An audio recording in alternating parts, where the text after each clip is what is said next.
తిరుమల శ్రీవారి ఆలయంలో బుధవారం నుంచి నెల రోజుల పాటు సుప్రభాత సేవ రద్దు కానుంది. 16వ తేదీ నుంచి ధనుర్మాసం ప్రారంభమవుతుంది. అందువల్ల ఈ నెల రోజులు సుప్రభాత సేవ స్థానంలో తిరుప్పావైతో స్వామివారికి మేల్కొలుపు నిర్వహిస్తారు. జనవరి 14వ తేదీతో ధనుర్మాస ఘడియలు ముగుస్తాయి. ధనుర్మాసం ముగిసిన వెంటనే యథాప్రకారం సుప్రభాత సేవలు మొదలవుతాయి. తిరుమల శ్రీ వెంకటేశ్వర స్వామి మాసోత్సవాల్లో అత్యంత ముఖ్యమైనదిగా భావించే ధనుర్మాసం ఈ నెల 16వ తేదీ మంగళవారం ప్రారంభం కానుంది. ఈ నేపథ్యంలో 17వ తేదీ బుధవారం నుండి స్వామివారికి నిర్వహించే సుప్రభాత సేవ స్థానంలో తిరుప్పావై నివేదిస్తారు. జనవరి 14వ తేదీన ధనుర్మాస ఘడియలు ముగుస్తాయి. ధనుర్మాసం సందర్భంగా శ్రీవారికి విశేష కైంకర్యాలు నిర్వహిస్తారు. బిల్వ పత్రాలతో సహస్ర నామార్చన చేస్తారు.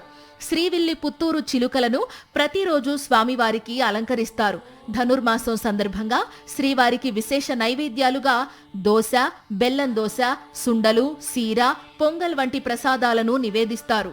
12 మంది ఆళ్వార్లలో శ్రీ ఆండాళ్గా పిలిచే గోదాదేవి ఒకరు.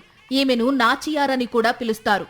శ్రీ వెంకటేశ్వర స్వామిని స్తుతిస్తూ ఆండాళ్ రచించిన 30 పాసురాలను కలిపి తిరుప్పావై అంటారు. ఆళ్వార్ దివ్య ప్రబంధంలో తిరుప్పావై ఒక భాగం. తమిళ సాహిత్యంలో దీనికి చాలా ప్రాధాన్యముంది. శ్రీవారి ఆలయంలో నెల రోజుల పాటు జరిగే తిరుప్పావై పారాయణంలో రోజుకు 1 వంతున అర్చకులు నివేదిస్తారు. ఈ సందర్భంలో సాధారణంగా భోగ శ్రీనివాసమూర్తికి బదులుగా శ్రీకృష్ణ స్వామివారికి ఏకాంత సేవ నిర్వహిస్తారు. ఈ తిరుప్పావై పఠనం పూర్తిగా ఏకాంతంగా జరుగుతుంది. ప్రతిరోజు తెల్లవారుజామున స్వామివారిని సుప్రభాతంతోనే మేలుకొలుపు వినిపిస్తారు. ఆ తరువాత అన్ని కైంకర్యాలు ప్రారంభమవుతాయి. ఈ సుప్రభాత సేవ సమయంలో భక్తులు 1000 కళ్లతో స్వామివారిని దర్శించుకుంటారు. ఈ సేవలో పాల్గొనేందుకు అనేక రంగాలకు చెందిన ప్రముఖులు ఆసక్తితో ఉంటారు.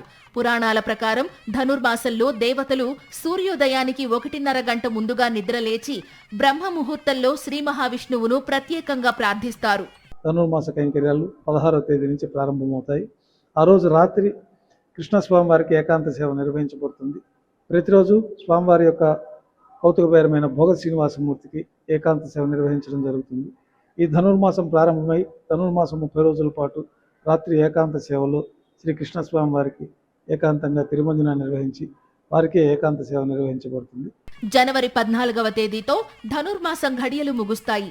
ఆ మర్నాటి నుంచి శ్రీవారికి యథాప్రకారం సుప్రభాత సేవలు ప్రారంభమవుతాయి.